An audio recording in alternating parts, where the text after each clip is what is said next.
A doorbell camera capturing the moment this Mebane woman says she handed over her savings of $17,500 in cash to a complete stranger. Every morning I wake up and I'm like, I just want this nightmare to go away. This woman, who asked us not to name her or show her face for fear of being a target again, but says she wants to share her heartache with hopes of preventing this scam from happening to someone else.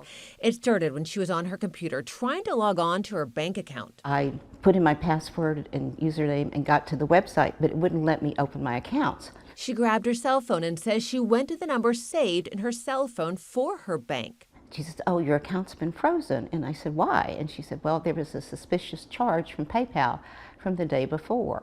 And I said, well, I didn't make that. She says she was transferred to what she thought was a PayPal fraud department, but the call quality was so bad that she ended the call and called a Florida number back. It's not clear how she got that Florida number. On the line with them, she says she was told the charge was for $82, and they said they could refund her, but she had to follow their instructions, which included downloading several things on her computer. I typed $82 and I immediately looked up to the screen and it says $18,000. And then it goes accept, accept, accept, just like that. And I said to this man, I said, that's wrong. I said, that's not what I typed in. I said, that's a mistake. At first glance, she says it looked like an extra $18,000 was deposited into her account. In reality, which she didn't know at the time, the scammer just transferred the money from her savings to checking. What you have to do to fix it is you have to get cash, go to your bank and get cash. Hesitant to follow his instructions, but she says this letter with a Bank of America logo came out of her printer, stating there's a serious matter concerning your account, an unresolved tax issue related to a personal transaction from PayPal. As a result, online account transfers are temporarily blocked by the IRS. The letter goes on to state, we have not notified your local branch. It's crucial you refrain from discussing this transaction with them. Doing so may lead to freezing or seizing all funds in your account.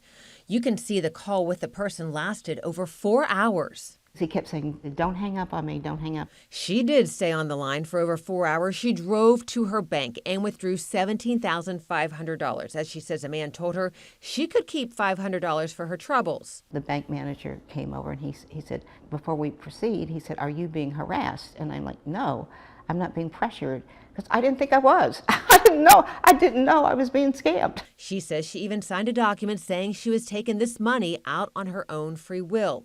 After getting the money, she continued to follow the caller's instructions, drove home. This letter, she says, printed from her printer, thanking her for returning the funds to PayPal, and a Mr. Jack has been assigned to collect the cash, not long after her doorbell camera catches this man coming to her door to pick up the cash.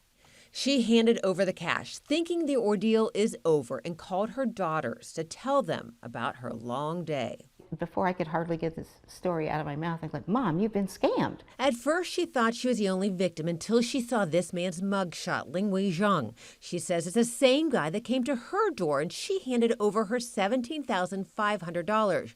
Zhang is charged with obtaining property under false pretenses in her case, and he, along with another suspect, are also facing charges in Person, Durham, and Granville counties of obtaining property under false pretenses, accessing computers, and felony conspiracy. According to the Person County Sheriff, whose department was the first to make the arrest, the two suspects are living in this country without legal permission.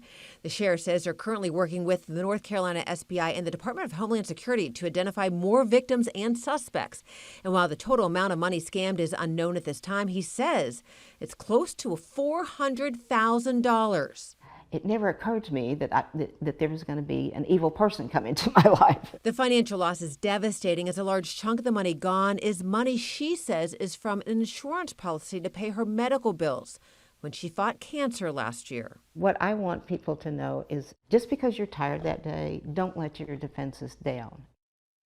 So heartbreaking that she fell for this scam. Now, the suspects are still behind bars at the Person County Detention Center, and investigators say the Department of Homeland Security has detainers in place. When it comes to the victim's bank, Bank of America, a representative told me they're investigating the case and can't comment until their investigation is complete.